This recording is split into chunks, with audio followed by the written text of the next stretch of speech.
Bismillahirrahmanirrahim. Assalamualaikum warahmatullahi wabarakatuh dan selamat pagi. Saya Herman bin Muhammad Arsau, student PSUUM Kuantan. Nombor matrik saya 252205. Pagi ini saya akan membuat presentation dalam subjek pengurusan awam strategi GMGA 3073. Pertama kali saya ingin mengucapkan terima kasih kepada Tuan Zulhelmi dan semua rakan-rakan. Saya akan membentangkan berkenaan dengan pelan strategi di JPJ Malaysia. Pertama kali saya ingin mengucapkan selamat Hari JPJ kepada Jabatan Pengangkutan Jalan Malaysia yang ke-75 dengan moto digitalisasi melestari integriti. Okey, untuk makluman tuan-tuan semua, JPJ merupakan sebuah organisasi kerajaan di bawah Kementerian Pengangkutan Malaysia. Visi utama JPJ ialah untuk menjadi sebuah organisasi pengurusan penguasaan pengangkutan jalan yang bertaraf dunia. Misi JPJ pula ialah JPJ mengawal selia kenderaan motor, pemandu dan lalu lintas jalan supaya selamat dan efisien melalui penguasaan dan penyampaian perkhidmatan yang cekap, berintegriti dan berteknologi tinggi bagi memenuhi keperluan pelanggan dan negara serta menjaga kebajikan dan membangunkan keupayaan warga yang profesional. Fungsi utama JPJ ialah seperti yang kita tahu, setiap kenderaan yang hendak berada di jalan raya dia perlu didaftarkan dahulu. JPJ akan mengeluarkan nombor pendaftaran kepada kenderaan-kenderaan baru di Malaysia.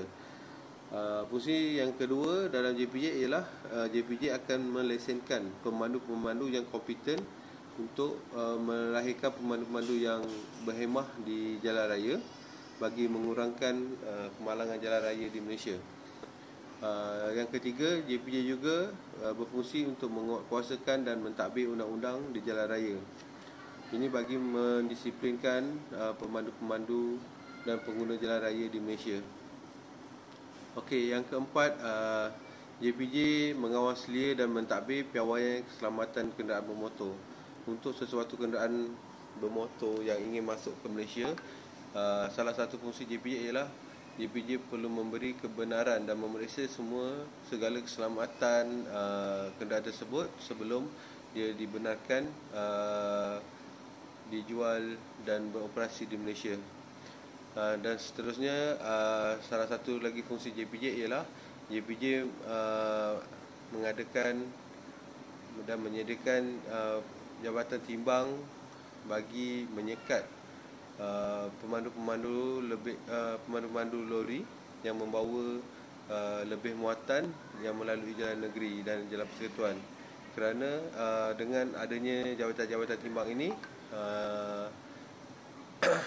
JPJ dapat mengekang dan membantu Jabatan Kerja Raya bagi mengelakkan jalan-jalan kita rosak.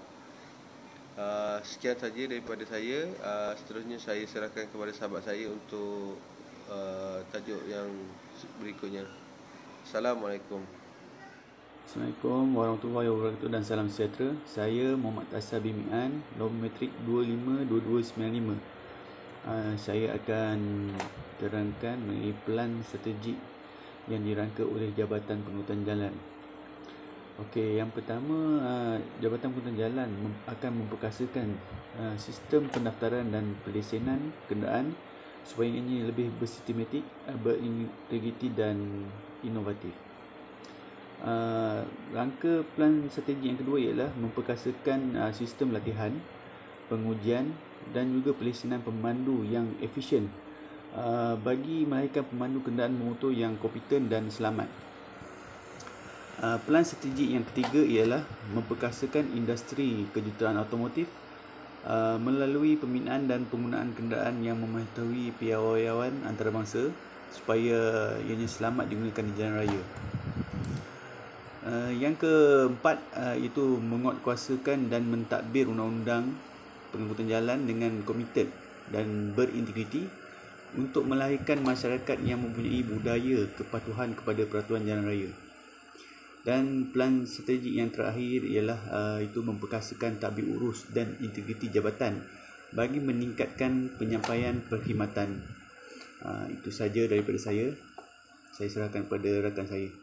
Selamat sejahtera saya ucapkan kepada pensyarah yang dihormati dan rakan-rakan yang saya kasihi.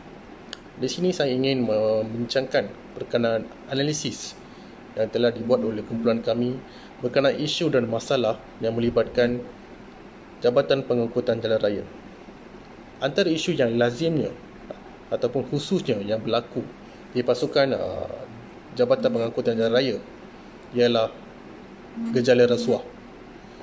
Sebagai contohnya, 2 anggota dari Jabatan Pengangkutan Jalan Raya telah menerima sogokan sebanyak RM400 dan telah ditangkap oleh SPRM. Selain daripada isu ini, juga terdapat anggota yang telah didakwa kerana mengeluarkan lesen pasukan ataupun lesen memandu yang tidak mengikut SOP. Contohnya, mereka menerima rasuah ataupun sogokan hanya untuk mengeluarkan sebuah ataupun sekeping lesen yang tidak diiktiraf dan tidak mengikut SOP yang telah ditentukan oleh kementerian. Seterusnya, juga terdapat sebilangan anggota Jabatan Pengangkutan Jalan Raya yang melindungi pemandu lori. Isu melindungi pemandu lori ini kerana mereka menerima rasuah untuk menutup mata dan memberi ruang kepada pemandu lori ini membawa muatan yang lebih daripada yang ditentukan.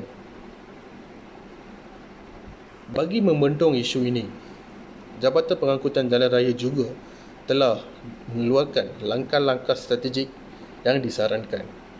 Antaranya ialah elemen integriti yang merupakan teras 1 hingga teras 5 yang merupakan Plan Strategik JPJ 2016 ke 2020. Teras 1 yang menekankan integriti dalam bahagian pendaftaran dan pelesenan kenderaan, di mana ianya telah menentukan satu peraturan di bahagian pendaftaran dan pelesenan bagi mengawal dan memantau pendaftaran pelesenan yang dibuat oleh anggota JPJ. Manakala teras 5 pula menekankan integriti dalam pengurusan sesebuah bahagian di Jabatan Pengangkutan Jalan Raya.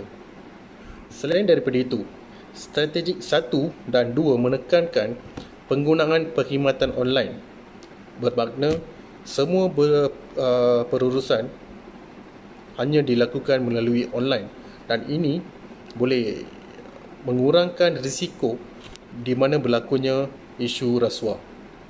Seterusnya, pihak Jabatan Pengangkutan Jalan Raya juga telah mengemukakan 4 plan rancangan strategik untuk memperkasakan urus tadbir dan integriti jabatan melalui mengadakan pendidikan dan program kepada semua anggota dan juga pegawai untuk meningkatkan mutu etika kerja dan integriti setiap seorang di dalam Jabatan Pengangkutan Jalan Raya.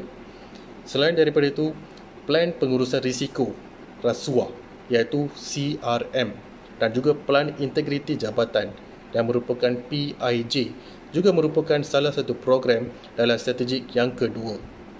Dan seterusnya, pihak Jabatan Pengangkutan Jalan Raya juga telah memperbaharui kerjasama dengan agensi Suruhanjaya Pencegah Rasuah dan juga Institut Integriti Malaysia bagi memperkasakan pasukan petugas integriti dan petugas siasatan di dalam Jabatan Pengangkutan Jalan Raya. Sekian daripada saya. Terima kasih. Assalamualaikum dan salam sejahtera saya ucapkan kepada pensyarah dan juga rakan-rakan. Nama saya Ushaini bin Uda nombor matrik 258085 daripada PJJ Kewantan. Tiba giliran saya untuk menyambung topik perbincangan daripada rakan-rakan saya sebentar tadi. Saya akan buat penerangan mengenai cadangan. Antara cadangan dan saranan untuk menyelesaikan isu rasuah di kalangan anggota JPJ yang dilihat dapat memberi impak yang besar adalah penggunaan teknologi yang tinggi dalam setiap urusan suhu muka anggota JPJ dengan pelanggan, serta pendedahan yang luas apabila berlakunya kes rasuah. Penggunaan teknologi yang tinggi adalah seperti pemasangan CCTV di setiap kaunter perkhidmatan JPJ, pemasangan kamera di setiap kenderaan JPJ dan juga pemasangan kamera pada uniform anggota JPJ. Pemasangan CCTV di kaunter dapat memberi kesan yang besar, di mana sekiranya berlaku sogokan daripada pelanggan, ia akan dapat dirakam terus dan dipantau oleh petugas yang memantau segala bentuk aktiviti di kaunter. Hal ini dapat memberi kesedaran dan kepekaan kepada anggota yang bertugas. Apabila berada di luar, anggota JPJ berhadapan dengan pesalah lalu lintas, dan ini membuka peluang aktiviti gejala rasuah ini. Jadi dengan pemasangan kamera di setiap kenderaan dan juga pemasangan di uniform dapat mengatasi masalah ini. Hal ini mereka sentiasa dipantau segala bentuk aktiviti, segala penugasan mereka di luar. Justru dapat membendung masalah-masalah tersebut daripada melakukan daripada melanggar etika perkhidmatan mereka. Dan cadangan yang terakhir adalah membuat liputan yang luas sekiranya berlaku kes rasuah, kerana ia memberi kesedaran kepada anggota-anggota yang lain, kerana ia bukan saja merosakkan imej dan mengaibkan mereka, malah menyebabkan ahli keluarga terkesan dengan apa yang berlaku.